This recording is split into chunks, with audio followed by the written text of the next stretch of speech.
in April of this year, we had a horrendous bus accident involving a busload of hockey players, young hockey players, and a transport truck. Now finally they've come around to charging the truck driver with this accident. And it comes really as no surprise, because anyone with any trucking experience at all would look at that accident scene and in 2 minutes flat understand what had happened and who was at fault. The really sad part about this whole thing is the whole thing and thousands of other accidents like this have been completely avoidable and preventable.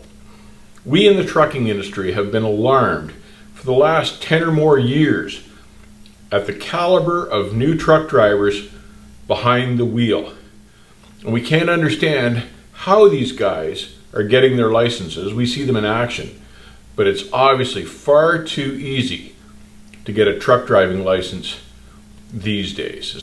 It's a sad state of affairs that as drivers, we've been ringing the alarm bell because we knew public safety was at stake with all these new inexperienced guys and unskilled guys behind the wheel, but no one's been listening to us because all the politicians and the companies have seen as a cheap labor pool and a chance to make more money. Now, it's not just truck drivers that have seen this coming. The insurance companies have seen this coming, and the police forces have seen this coming. Now, you know, as truck drivers, generally we're ignored, and everybody knows how to do our job better than we do. Everybody from dispatchers to politicians. Even though none of them ever drove a truck, they all know more about it than we do. They tell us how it is, not the other way around. Well, here's the result of that. Here's a horrific accident. 16 dead, 13 critically injured, and all because they didn't do their due diligence in checking this driver out. Somehow this guy got his license when there was no way he should have had it. And I'm not just saying it's the driver's fault. I am saying it's the truck company owner's fault for not following his due diligence, and I'm saying it's the Ministry of Transport out there in Alberta. How do these guys get their driver's license in the first place? But I'm not going to be surprised when they reveal that, say, hey, this guy was on his cell phone at the time of the accident, and you know, clearly he wasn't paying attention. It's pretty hard to miss something the size of a bus bearing down on you. This guy wasn't paying any attention at all.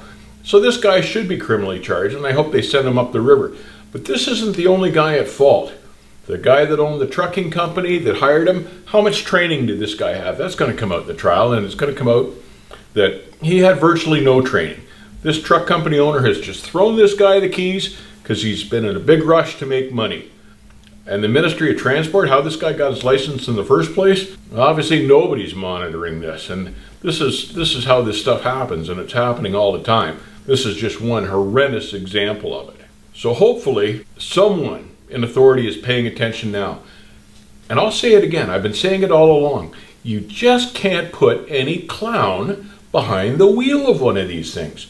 They're fast, they're very heavy, and they're very dangerous in the wrong hands, in unskilled hands. And there's no way this guy should have had a license in the first place. Now mark my words here, make no mistake. This has got nothing to do with the color of the guy's skin. This has got to do with his complete and total lack of attention and skill. This has got to do with his complete and utter disregard for the safety of others on the highway. And this has also got to do with the responsibility and the due diligence of those that allowed this guy to get a license in the first place. And I think they should pay the price as well. I think they should be taken to task and criminally charged for this as well. Because it's not just this guy's fault. These guys gave him the loaded gun. It just seems like the politicians these days have thrown common sense under the bus, if you'll pardon the expression. You know, in Alberta, you can do the driver's test in 10 different languages. The problem with that is that the stop signs in Saskatchewan are only in one language, and that's English. The Americans don't let anyone drive a commercial vehicle that can't speak English, period. We, however, just anybody with a pulse apparently can drive a truck. And that's what's happened, and here's the result.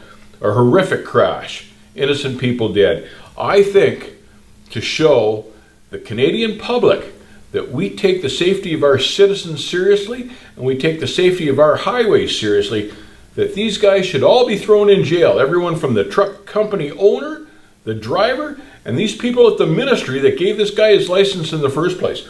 These politicians have got to start accepting responsibility for these foolish, rash moves. Just at the end of the day, yes, this is this truck driver's fault, but it's not only his fault.